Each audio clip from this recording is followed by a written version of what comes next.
AMB live में आपका स्वागत है। नमस्कार, आप देख रहे हैं एएमबी लाइव और आज एएमबी लाइव पहुंचा है किसानों के पास। जैसा कि हमारा देश कृषि प्रधान देश है और हमारा किसान भारत की रीढ़ की हड्डी है और आज हमारे भारत का किसान बहुत परेशान है। जैसा कि किसान दिल्ली बॉर्डर पर खुले आसमान के नीचे वहां रह रहा है अपनी मांगों को लेकर। किसानों की मांग सरकार पूरी नहीं कर पा रही है। रेट को लेकर हमारे किसान बहुत परेशान हैं। कई भिन्न भिन्न प्रकार की परेशानी है और आज हम मिलवाते हैं आपको भारतीय किसान यूनियन ए राजनीतिक टिकैत पार्टी के। सर, आपका नाम, अपना परिचय। मेरा नाम रवि जादौन, मेरठ मंडल मीडिया प्रभारी भी हूँ मैं। और जो किसानों के लिए ये बिल्कुल काले कानून आए हैं 3 अध्यादेश, मैं इसके बारे में आपको थोड़ी सी जानकारी दे दूं क्योंकि हमारे कुछ किसान अभी भी अनभिज्ञ हैं। 3 काले कानून का नाम तो सुन लिया लेकिन उनको शायद पूरी इसकी गहनता से पता नहीं है। मैं बहुत शॉर्ट में ये बताना चाह रहा हूँ ये कानून है क्या। हमारा सबसे पहला कानून जो किसानों के लिए बिल्कुल काला है, ये भंडारण की व्यापारी को पूरी छूट दे दी गई है। पहले एक लिमिट थी, कोई भी वस्तु किसान की उपजाई हुई वो एक लिमिट थी कि वहाँ तक, उस दायरे तक वो स्टॉक कर सकता था। लेकिन आज की डेट में ये कर दिया है कि उसको पूरी छूट दे दी है। उसे वो उस भंडारण करेगा और उसके फिर मुनाफा बहुत ज़्यादा, कई गुना, यानी 4-4, 5-5 गुना कीमत वसूल करेगा किसान से। ये भंडारण की सबसे बड़ी ये है कि इन्होंने व्यापारी को या पूंजीवाद को पूरा बढ़ावा दिया है और किसान इसमें गर्त में चला जाएगा जिसका कभी विकास नहीं हुआ। जैसे विकास हमारी सरकार घोषणा कर रही है कि बहुत विकास हुआ किसान का, ऐसा कुछ नहीं है। हमारे तीनों बिलों में ये ऐसी खामियां हैं और ये भंडारण वाला बहुत ही खतरनाक, जो व्यापारियों के लिए, बहुत बड़े बड़े पूंजीपतियों के लिए, ये पूंजीपति को पूंजीपति बनाएगा और गरीब को गरीब रहेगा। जिस समय किसान की फसल आएगी उस समय रेट कुछ और होगा, उसके बाद में वो स्टॉक करेंगे, उसको भंडारण करेंगे और उसमें उस समय निकालेंगे अपने माल को, और वो हमारे किसानों को नहीं और जो हमारी जो भी जनता है देश में, सभी को बहुत महंगे रेट पर वो लेना पड़ेगा। जी नहीं, भंडारण तो व्यापारी करता है, आखिर उस जब खरीदता है तो जल्दबाजी में बेच भी नहीं पाता, मुनाफा लेने के लिए वो भंडारण करता है ताकि वो आगे प्रॉफिट हो। तो इससे तो, लेकिन सरकार ने किसानों के लिए एमएसपी जो लगाया है, मिनिमम सपोर्ट प्राइस, तो किसान को तो वो मिल रहा है। इससे किसी प्रकार की कोई हानि है किसान को? इसी में सबसे बड़ी खामी है, नहीं मिल रहा। क्योंकि एमएसपी जो इन्होंने घोषित किया है उस पर कहीं मार्केट में कोई खरीदारी नहीं हो रही है। यानी मार्केट में इन्होंने एमएसपी घोषित की थी 1888 रुपये मक्का का रेट, लेकिन मार्केट में वो 800 रुपये बिकी है। तो ऐसा क्यों हुआ? ऐसा ये सरकार, इसी चीज को तो किसानों का ये धरना प्रदर्शन हो रहे हैं क्योंकि उसका कोई भी गारंटी नहीं है। उसे गारंटेड करे, उसे आईपीसी की धारा में व्यापारी को उसको अरेस्ट कराए, ऐसा कानून ठोस कर दे कि एमएसपी जो भी है उससे नीचे कहीं भी पूरे देश में खरीदारी ना हो। तो सरकार ने जो एमएसपी लागू किया, जैसे आपने बताया 1800 रुपये जो रेट घोषित किया मक्के का, और वो 800 बिका, तो 800 किसने? प्राइवेट व्यापारियों ने, सरकारी व्यापारियों, किसने खरीदा उसे? सरकारी मंडी में तो कहीं खरीदी नहीं हो रही, मंडी को तो खुद खत्म करने जा रही है सरकार। प्राइवेट व्यापारी खरीदेगा उसे। किसान के लिए छूट कर दिया, मंडी में बेचे या प्राइवेट कहीं भी बेचे, लेकिन किसान को जहां ज्यादा रेट मिलेगा वहां मिलेगा, लेकिन रेट कहीं था ही नहीं। खरीदने वाले तो वही व्यापारी सरकारी मंडी में, और वही वो है। सरकारी कांटे उस समय जब फसल आती है उस समय कहीं कांटे नहीं लगते। सरकार को समय से कांटे लगाने चाहिए। जब किसान का माल आ जाएगा, जब किसान का माल सस्ते में खरीद के व्यापारी अपने पास ले जाते हैं, उसके बाद में जब इनके कांटे लगेंगे जी, उस समय वो व्यापारी का माल ही उसमें खरीदा जाता है। तो ऐसा क्या होना चाहिए जिससे किसानों को लाभ हो? एमएसपी गारंटेड होना चाहिए, ये बिल्कुल गारंटेड होना चाहिए पूरे देश में। कहीं भी उससे 1 रुपया नीचे भी कहीं खरीदारी ना हो। कहीं ऐसा ना हो ये रिकॉर्ड में तो चलता रहे किसान की आय दुगनी हो रही है और किसान की आय दुगनी की जगह और चौथाई पे आ जाए। यानी कि रेट फिक्स हो, चाहे प्राइवेट हो चाहे सरकारी हो, लेकिन उसे फिक्स रेट मिलना चाहिए जो लागू हो जाए पर। जी, तो आ गए सर, आपका नाम?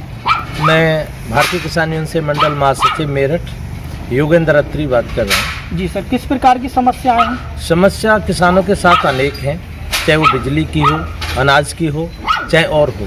अभी हमारे जो है प्रतिनिधिमंडल, जो अन्य किसान यूनियन है, हमारे राष्ट्रीय अध्यक्ष हैं नरेश टिकैत जी, उनके यहाँ से एक प्रतिनिधिमंडल गया है।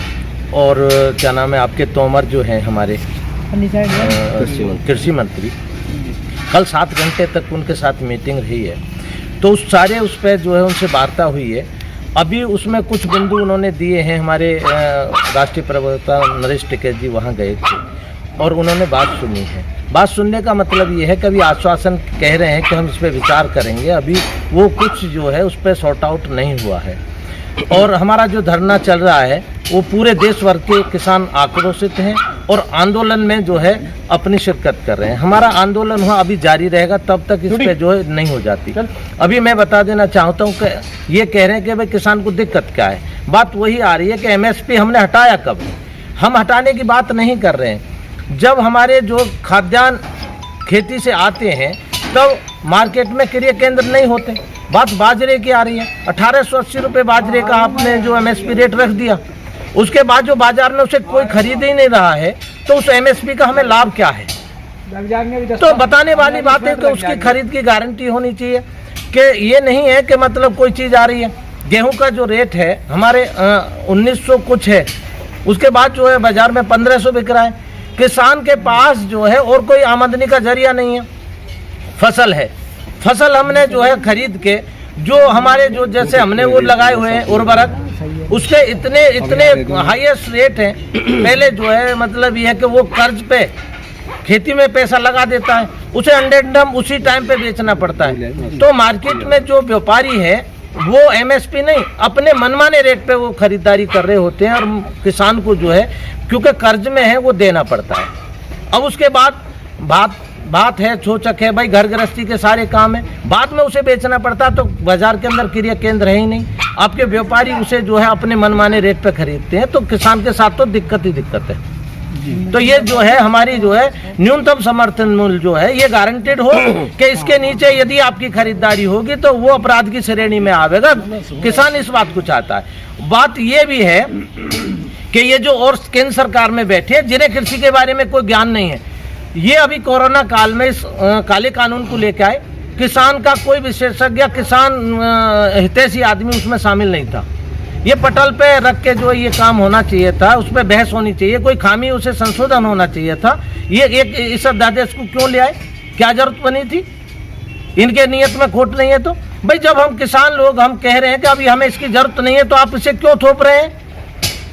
तो हमारा आंदोलन तब तक चलेगा। हमारा राष्ट्रीय नेतृत्व जो है जो हमें आदेश दे रहा है, हम अभी रात जो है एक हमारे जो कार्यकर्ता वो बीमार हो गए थे तो इसलिए लौटाए और हमारा 8 दिन से वहाँ जो धरना चल रहा है और वो लगातार जारी रहेगा तब तक सरकार इस पर मतलब ये है कि कोई किसान के हित में ये फाइनल नहीं कर देती। तो ये धरना कब तक रहेगा? इसकी कोई ये अनिश्चितकालीन है, ये तो सरकार बताएगी कि धरना कब तक रहेगा। सरकार हमारा कल सॉर्ट आउट कर दे, हमारी मांगों को मान ले, धरना जो खत्म हो जाएगा, वरना ये तो सरकार के हाथ की चीज है, वरना तो अनिश्चितकालीन धरना है। आपकी मांगों में क्या क्या मांगे हैं? हमारी मांगों में ये है कि हमारा जो है किसान का जो बिल क्या नाम है बिजली का है वो आधा किया जाए, हमारे जो उर्वरक है उनमें जो है छूट करी जाए, क्योंकि किसान तो अपने जो है बिल्कुल चौपट है, कर्जदार है, फांसी खा के मर रहे हैं, क्योंकि वो अपनी जो फसल के पूरे दाम नहीं मिलने के कारण लागत मूल्य वापस नहीं आ रहा है। 2022 में इन्होंने जो है दोगुना जो देने की बात कही, उसके बाद ये क्या दे रहे हैं? टिप्स दे रहे हैं। टिप्स तो किसान इनसे ज़्यादा जानते हैं। जो अनपढ़ किसान है वो धरती को सूंघ के, मिट्टी को सूंघ के बता देता है इसमें किस चीज़ की कमी है, फसल में देख के बता देगा कौन सी कीट की इसको दवा लगनी है। ये क्या टिप्स बताएंगे? किसान इनसे ज़्यादा जानकारी रखता है, भले वो अनपढ़ है, ये दिक्कत है। क्या नॉलेज है इसके पास? सरकार ने किसानों के लिए 2000 रुपये महीने के वो भी दिए थे, वो मिले, प्राप्त हुए नहीं हुए? ऐसा है कि ये सम्मान निधि की जो बात करते हैं ये दिखाने का काम ज़्यादा करते हैं, ग्राउंड पे नहीं होता। इनके जो ये सरकारी जो तमाम अमला है ये किसान के पास तक उस सम्मान निधि को नहीं आने देता। चंद लोगों के गांव से किसी के 2000 रुपये आ गए, आप सर्वे करा के देख लीजिए, चंद पूरे गांव में यदि 2000 की आबादी है तो 200 लोगों को भी जो है सम्मान निधि नहीं प्राप्त हुई। ये मेरा दावा है कि आप सर्वे करा लीजिए। ये बहकाने का काम ज़्यादा करते हैं, ग्राउंड पे कोई चीज़ इनकी नहीं है। तो हमारे साथ अगले साथी हैं। सर, आपका नाम? मेरा नाम सोनू चौधरी है और मैं जिला उपाध्यक्ष भारतीय किसान यूनियन टिकैत बुलंदशहर से। मेरा मानना है कि जब लोग कहते हैं कि हमारा देश कृषि प्रधान देश है और हम अब ये देख रहे हैं कि फिलहाल उद्योगपति देश कहा जा रहा है, किसानों के साथ इतनी समस्याएं हैं, समस्याएं इतनी हैं कि अत्यधिक बिजली से लेके और रेटों को लेकर, अब जो रेटों की हमारी यूनियन की बात चल रही है धरना प्रदर्शन चल रहे हैं, पूरे देश में चल रहा है। जो बैठक जो हमारी चल रही है दिल्ली में, उसको एमएसपी को लेके और जितने भी ये जो नए 3 कानून बनाए गए हैं उनको वापस लेने के लिए हमारा तो उद्देश्य ये है कि ये तीनों कानून वापस लिए जाएं, जिससे कि किसान अपनी खेती को किसान जैसे अपने उचित मूल्य पर बेच सके। किसानों के साथ इतनी समस्याएं अत्यधिक हैं। तो सरकार ने जितने भी अभी तक कानून बनाए हैं, कोई भी कानून वापस नहीं लिया है, तो क्या कानून इनको ले पाएगी वापस? कल हमारे राष्ट्रीय नेतृत्व की मीटिंग हुई है, उसमें माननीय राकेश टिकैत जी मीटिंग में थे। तो जो कृषि मंत्री हैं उन्होंने कहा है कि हम एमएसपी पर बात करते हैं, एमएसपी आपकी यही रखी जाएगी। पर उसमें एक उलझन है, एमएसपी तो रखी जाएगी पर तब तक सरकारी कांटे लगते नहीं हैं जब तक किसान अपनी अपनी फसलें बेच देता है, और जब कांटे लगेंगे तो किसानों के पास वो चीज़ नहीं रह पाती है, उसमें ये दिक्कत आएगी। मेरा कहना सरकार से ये भी है कि कांटे बिल्कुल जब फसल आए और तुरंत ही लगा दिया जाए, तो जब तो एमएसपी पे बात बन सकती है। जी थैंक यू। और हमारे साथ हैं चाचा जी हैं। सर आपका नाम? सूबेदार मेजर राम अवतार सिंह, भारतीय किसान टिकैत से। मेरा यह कहना है कि जो सरकार है टाइम से कांटे लगाए और एमएसपी से नीचे खरीदना, और ज़्यादा से ज़्यादा जो खरीदारी करेगी सरकार तो किसानों को लॉस नहीं होगा। और दूसरी का फर्टिलाइज़र के और पेस्टिसाइड के पैसे ज़्यादा बढ़ते जा रहे हैं, पर किसान का माल के जो पैसे नहीं सही नहीं मिल पा रहे। जैसे कि किसी भी फर्टिलाइज़र देख लो या पेस्टिसाइड से देख लो, उनमें बहुत ज़्यादा पैसा बढ़ चुका है। तो किसान की तो वैसी समस्या है, गरीबी रेखा से नीचे जा रहा है। और तोमर जी हैं, तोमर साहब जो कृषि मंत्री हैं, उनको अच्छे मंत्री हैं, जानकारी है, नॉलेज है, पर ये तो देख ले कि भाई क्या से फ़ायदा किससे नुकसान है। और नुकसान तो किसान को इतना है, आप ग्राउंड तौर पर देखेंगे, जाके गांव जाके पता करेंगे तो किसान लड़की की शादी, शौचक भात बहुत काम होते हैं, और किसान पैसा लेके आएगा, उसका मतलब डूबता ही जा रहा है। हर साल वो ब्याज नहीं बढ़ रही, बैंकों के इतना कर्जा हो चुका है कि भाई वो अपनी धरती जमीन बेचेगा, कुछ ना कुछ तो उसको करना ही पड़ेगा जब बच्चों की शादी करे, उसके पास तो आएगा कोई साधन नहीं। पर सरकार ये कहती जा रही है कि हमारे तो दुगने और चौगने हम इन किसानों के लिए करते जा रहे हैं, पर ऐसा कुछ दिखाई नहीं दे रहा है। आप ग्राउंड रिजल्ट देखें ना, आप आगे सीधा ये सरकार जो दिखा रही है वो आपको मिल नहीं पा रहा। हाँ, जो पैसा की बात बता रहे थे कि भाई 2-2, 4-4, 6,000 रुपये जो सरकार दे रही है, ठीक है, किसानों को मदद हो रही है, उससे होता तो कुछ नहीं है, पर अरबों खरबों जाता है सरकार से, तो अरबों खरबों पर जाता है, ये बात सही है, पर ग्राउंड पर उतना नहीं हो पा रहा है कि जो उनको मिलना चाहिए। 100% पैसा मिलता नहीं। जैसे पहले सरकारों ने दिया था पैसा, बहुत देर दे रहे, भाई एक आया था ना पैसा बीच में, जैसे फसल मरी थी, तो उसमें भी क्या था, किसानों को मुआवजा मिलेगा, ये मिलेगा, उसमें क्या है 10% को मिल गया, किसी को मिला नहीं। जैसे कि अब कर्जा माफी वाले में भी यही था कि किसी का माफ हुआ, किसी को हुआ नहीं। जिसका होना चाहिए उसका जो गरीब रेखा है उसका तो होना चाहिए, उसका नहीं हो रहा, जो अच्छे लोग हैं उनका हो जाता था। तो मतलब कहने का सिस्टम, जो सरकार का जो नुमाइंदे हैं जो काम कर रहे हैं सरकार बैठ के, चाहे बैंक लेवल पर काम कर रहे हैं, चाहे कृषि क्षेत्र में काम कर रहे हैं, क्षेत्रीय अधिकारी के लेवल पर काम चल रहा है, डिस्ट्रिक्ट लेवल पर काम चल रहा है। डीएम साहब बैठे डिस्ट्रिक्ट के अंदर, खाद का, यूरिया का, डीएपी का कितने सरकार भी देख रही है, इतना रेट होते जा रहे हैं कि किसान का 1 कुंटल बेचने पे 1 डाई का कट्टा नहीं आता, डीएपी का कट्टा नहीं आता। और बीज के, गेहूं के बीज के देख लो, आज गेहूं का बीज जो बिका है 30 रुपये किलो, 40 रुपये किलो, 50 रुपये किलो। आप बताइए वो गेहूं तो बिकेगा, चाहे धान का जैसे मान लो या गेहूं का देख लो, कोई भी पैसा, मतलब जब बीज का रेट आता है तो बहुत हाई रेट होते हैं। किसान करे तो करे क्या? आप सरकार ही को नहीं तो बीज के रेट क्यों डाउन कराती? धान के सीजन पे देखिए, धान का 12 रुपये किलो बिक रहा है, और जब उसका बीज आता है तो 40 रुपये 50 किलो आता है जी बाजरे। साथी जी, हाँ, विनोद जादौन, गांव रखेड़ा, खुर्जा तहसील उपाध्यक्ष, भारतीय किसान यूनियन। किस प्रकार की समस्या जैसे अब ये कह रहे हैं सरकार के, जी आपको डरने की जरूरत नहीं। मैं इसका एग्जाम्पल बताऊंगा कि हमें कंपनियों से क्यों डर लग रहा है। एग्जाम्पल तौर पर हमारे बुलंदशहर के अंदर 4 दूध कंपनियां हैं, जिसका एक बहुत बड़ा दूध का किंग है, मैं नाम नहीं लेना चाहूँगा, वो मोटे पैसे देकर सांसद बना है, और वो मनमाने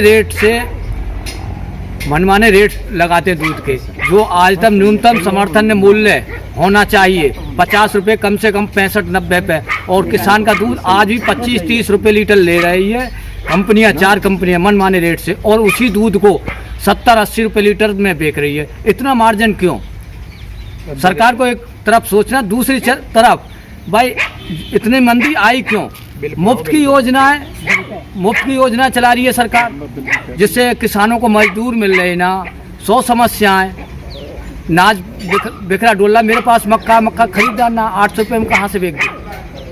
जी, यहाँ पर सभी से जानकारी हमको प्राप्त हुई। सीधा ये कहना है कि किसान से आलू चवन्नी में एक आलू खरीदा जाता है और उसी आलू को चिप्स के रूप में पैकेट में बंद करके वही 10 रुपये में बेचा जाता है। आखिरकार किसान को उसका मूल्य क्यों नहीं मिल पा रहा?